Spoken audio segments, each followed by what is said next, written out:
Good morning, नमस्कार। Trigonometry height and distance, ये अध्याय ऊंचाई और दूरी से वीडियो लिया गया है। कक्षा 10वीं के अंतर्गत ट्रिग्नोमेट्री में ये अध्याय पढ़ाई जाती है और ये जो वीडियो जारी की जा रही है ये छत्तीसगढ़ से जारी की जा रही है। छत्तीसगढ़ पाठ्य पुस्तक निगम के किताब से यह प्रश्न लिया गया है। आप उस प्रश्न में किताब में आसानी से ढूंढ सकते हैं, इसको आसानी से मिल जाएगा। तो ये प्रश्न ये है कि एक पतंग भूमि से 60 मीटर ऊंचाई पर उड़ रही है। पतंग में लगी डोरी भूमि एक बिंदु पर खूंटी से बंधी हुई है। भूमि के साथ डोरी का झुकाव 30 अंश है। तब यह मानकर कि डोरी पूर्णतः तनी हुई है, उसकी लंबाई ज्ञात कीजिए। डोरी की लंबाई ज्ञात करना है। ये डोरी की लंबाई है। अब ये पतंग है, देख लीजिए यहाँ पर ये बिंदु सी पर पतंग उड़ रही है।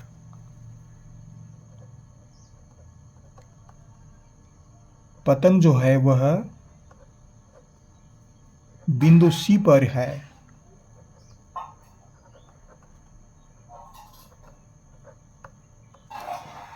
और पतंग से लगी डोरी एक बिंदु खूंटी से बंधी हुई है। ये मान लो बिंदु ए जो है ये खूंटी है। ये यहाँ से पतंग जो है यहाँ पर उड़ रही है और बिंदु ए पर बंधी हुई है। बिंदु ए खूंटी है जहाँ से यह पतंग बंधी हुई है। भूमि के साथ डोरी का झुकाव 30 अंश है। ये उन्नयन कोण 30 अंश है। ये कोण 30 अंश दिया हुआ है। 36 का शीर्ष के साथ बनने वाला कोण उन्नयन कोण होता है। तो ये कोण ए उन्नयन कोण ए बराबर 30 अंश। भूमि के साथ डोरी का झुकाव 30 अंश है। ये भूमि है और डोरी का झुकाव, ये जो डोरी है इसका झुकाव 30 अंश है। तब यह मानकर कि डोरी पूर्णतः तनी हुई है। अब देखिए ये डोरी जो है सीधा पूरा तना हुआ है, ये माना गया है। इसमें कहीं पर भी झुकाव नहीं है, ये पूरा तना हुआ है। उसकी लंबाई ज्ञात कीजिए। तो ये जो AC है, डोरी AC की लंबाई ये कितनी है ये ज्ञात करना है। और पतंग भूमि से 60 मीटर ऊंचाई पर उड़ रहा है। पतंग भूमि से 60 मीटर उड़ रहा है। ये बिंदु आधार से ऊंचाई, ये दूरी 60 मीटर है। ये भूमि है, ये ऊंचाई 60 मीटर है। तो हमें लंब मालूम है और इसमें उन्नयन कोण मालूम है 30 अंश। ये दोनों कोण मालूम है।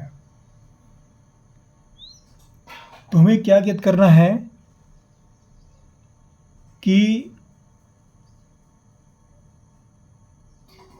कर्ण, यहाँ पर लंब और कर्ण, ये लंब और कर्ण दोनों के बीच में अनुपात लेते हैं। लंब और कर्ण ये हमको निकालना है। AC निकालना तो कर्ण हमको लेना पड़ेगा, आधार को छोड़ना पड़ेगा। लंब और कर्ण के बीच में अनुपात जो है वह sin थीटा के रूप में होता है।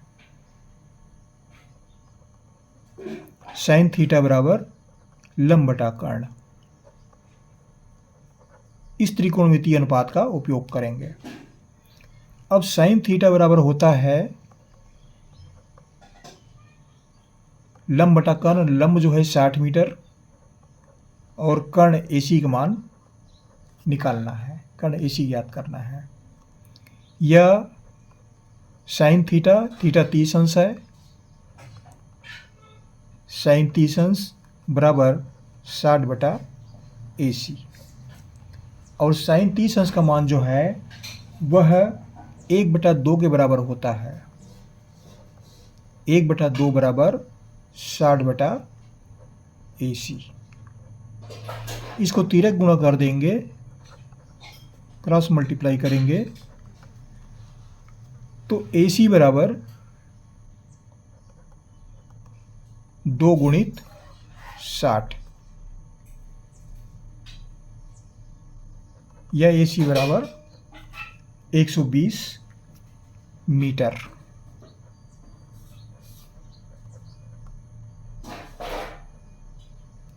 तो ये हमें उत्तर प्राप्त हुआ कि डोरी AC की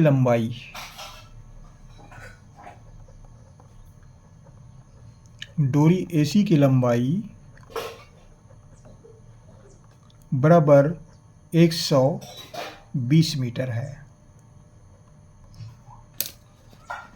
इस प्रश्न का उत्तर होता है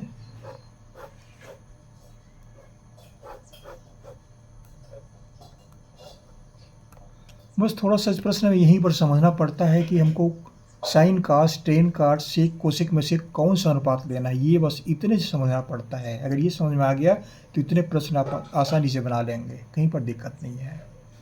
यहाँ पर हमको लंब दिया है और कर्ण का मान निकालना है, तो लंब और कर्ण का मान दोनों को अनुपात देना पड़ेगा, लंब और कर्ण। तो लंब और कर्ण जो है साइन थीटा के रूप में होता है, ये साइन थीटा 30 दिया हुआ है, तो आसानी से निकल जाता है ये। आशा करता हूँ ये चैनल आपको अच्छा लगता होगा और जहाँ से पढ़ रहे हैं कमेंट्स भी कीजिएगा, हमारे चैनल को सब्सक्राइब भी कीजिएगा। आपको हमारे से बहुत बहुत शुभकामनाएं। अगले वीडियो में फिर मुलाकात होगी। Thank you.